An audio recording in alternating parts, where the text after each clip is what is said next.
कराची से रिपोर्टर अली मुगल की रिपोर्ट के मुताबिक आम का दिन बच्चों के नाम कराची के इलाके औरंगी टाउन में कायम आलम वेलफेयर ट्रस्ट स्कूल में बच्चों के लिए एक रंगारंग और खुशियों से भरपूर मैंगो डे का इनेकाद किया गया।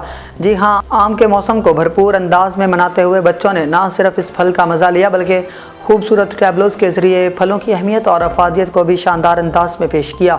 तकरीब का मकसद था बच्चों को जंक फूड से दूर करके सेहतमंद ग़िज़ा की तरफ राग़िब करना। इस मौका पर बच्चों को बताया गया कि फल ना सिर्फ जिस्म को तवानाई फराहम करते हैं बल्कि ज़हनी नशोनुमा के लिए भी बेहद ज़रूरी हैं।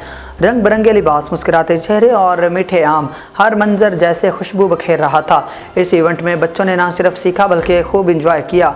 वालिदैन और उस्ताद ने स्कूल की इस काविश को खूब सराहा और कहा कि ऐसे इक़दामात बच्चों में सेहतमंद आदत को फ़रोग़ देने में अहम किरदार अदा करते हैं।